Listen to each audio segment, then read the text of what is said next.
Bonjour et bienvenue sur ce bilan euro-dollar pour la journée du mercredi 14 octobre 2015. Alors comme on le voit immédiatement sur ce graphique horaire, on a eu une hausse de la paire euro-dollar aujourd'hui essentiellement grâce à des statistiques américaines décevantes qui une fois de plus viennent dans les prévisions des opérateurs viennent repousser les anticipations de hausse des taux de la Fed. Alors, on va tout d'abord s'intéresser au graphique. Comme je l'ai dit, là, on est sur un graphique en données horaires.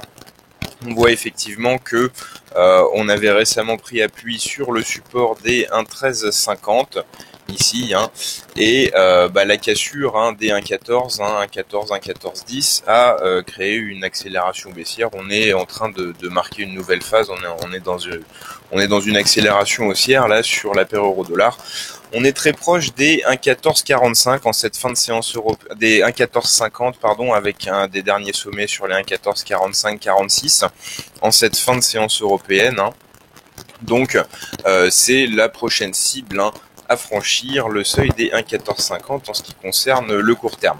Faudrait à l'inverse repasser sous les 1,14 pour remettre en cause la tendance, pour remettre en question la tendance haussière de court terme. Donc pour l'instant, la dynamique reste positive sur la paire euro-dollar. On va prendre un peu plus de recul en données 4 heures. Voilà.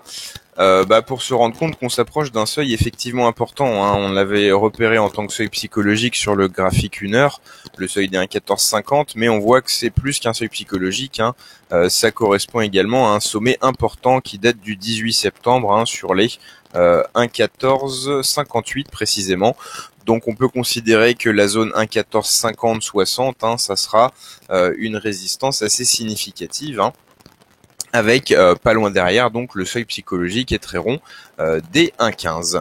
Pour ce qui concerne le très court terme, maintenant on passe en données 15 minutes, on voit que là on a eu les derniers sommets qui ont entraîné une réaction des baissiers, mais on a pu voir que les opérateurs rachetaient la paire à l'approche des 1,14. Ça confirme le fait qu'on soit passé au-dessus des 1,14. C'est l'événement technique principal de la journée. On a réussi à franchir la résistance des 1,14 qui bloquait précédemment l'évolution de la devise, et on a confirmé donc ce franchissement avec la dernière correction de l'euro-dollar qui a été stoppée par cette ancienne résistance des 1,14 qui semble donc devenir support. Faudrait bien sûr qu'on puisse passer au-dessus de 1,1450 rapidement pour pouvoir confirmer ces prévisions haussières, mais pour l'instant, comme on l'a dit, la dynamique reste nettement haussière. Pour revenir sur ce qui était à l'origine des mouvements d'aujourd'hui, on peut s'intéresser au calendrier économique parce qu'on a une journée assez chargée. Ce matin, on a eu une hausse inférieure aux attentes de la production industrielle européenne. Ça n'a pas eu beaucoup d'influence. Par contre, cet après-midi, on a eu une baisse des ventes au détail US, alors qu'on s'attendait à une légère hausse.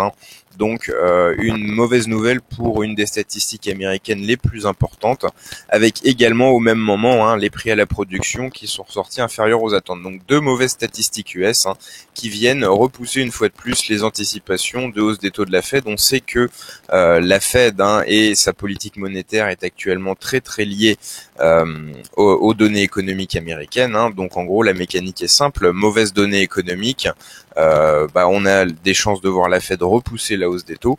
Bonne donnée économique, on a des chances de voir la Fed remonter ses taux rapidement, schématiquement. C'est la logique actuelle, et c'est ce qui a été donc visiblement à l'œuvre aujourd'hui sur l'euro-dollar, avec un nouveau renforcement de la paire face à ces statistiques américaines décevantes.